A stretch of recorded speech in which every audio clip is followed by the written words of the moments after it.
In this video, we will go through the installation process of ISL Conference Proxy, which is what we use when establishing remote desktop sessions as self-hosted users. Alright, so first, we're going to need to log into islonline.com and select the Server License button from the sidebar. We are then directed to the Servers tab. So the next thing we're going to do is already start defining our server. So let's click on the button here that says Add Server. We will then be prompted to enter the necessary server information. Now the server name is merely referential, so it can be called whatever we wish. Let's go with Tim's server. We need to make sure we're providing a valid DNS address, and that the DNS address in question resolves to the server you wish to define. In this case, the DNS we will be using is isl.example.com. Once we click Add Server, the next step is to assign our ISL Online self-hosted license to the server, which can be done by clicking Assign, clicking on Edit next to the server license in question, selecting the server address in the dropdown, and clicking on Assign.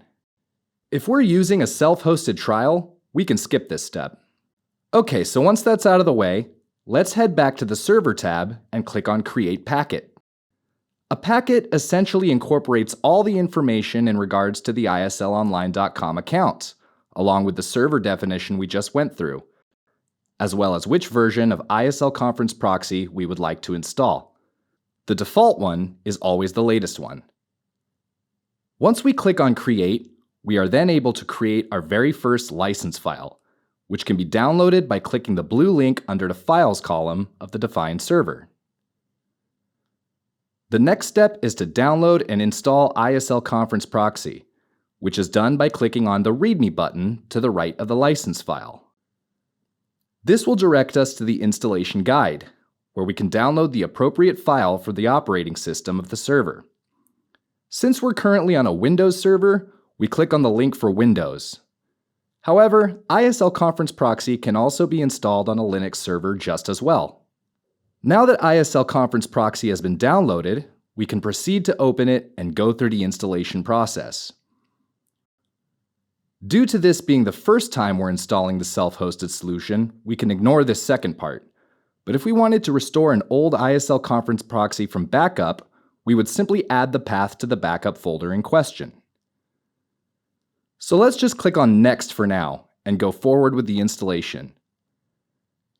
Now after the installation wizard, we will be prompted with a message saying that the installation is finishing up in the background, so let's make sure to click OK. Once fully installed, ISL Conference Proxy should just open in browser. We are now in the administration area of ISL Conference Proxy. By default, the login is admin and the password is ASD. So of course, one of the very first things we ought to be doing upon clicking on Login is heading over to the Basics section located under Configuration, providing the password fields with something a little more secure, and clicking Change. Okay, now that that's out of the way, let's just quickly wrap this up by demonstrating the required basic setup for establishing remote desktop sessions. So earlier on, we created a packet and downloaded a license file. We would just need to upload it to ISL Conference Proxy by clicking on Licenses, which is under Manage Software, choose File, selecting the license file from the folder we downloaded it to, clicking Open, and then Install.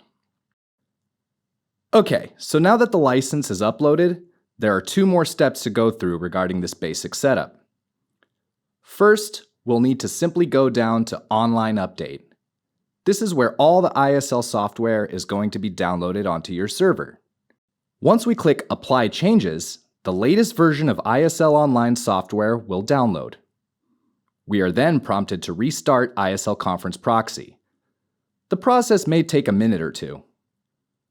Once it's done, simply click on the link right here to go back to the administration area. Now the last thing to do here is to create at least one user. This is because the account we're currently using is for server configuration only. It's our created user that will be establishing remote desktop sessions. This is easily found in the User Management section of ISL Conference Proxy. Now the domain that our user will be in is default, but this can be changed later on. We'll go more in depth about these things in the next video. For the time being, let's just click Create User. From there, we can give them a username, a password, and just retype the password. Now, if we check Administrator Account, then the user we will be creating would only be able to access the configuration area, not establish remote desktop sessions. So let's leave that unchecked for this user. We can oblige the user to change the password upon logging in for the first time, but for the sake of this video, let's uncheck this option. Let's also give our user a full name, an email, and a nickname.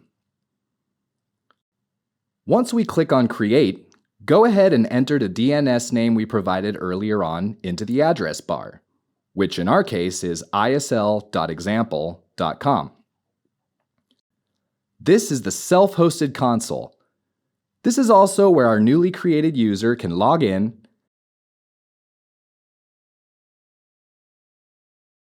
click Start New Session, open a created session file downloaded from our own server, and already start supporting our clients remotely.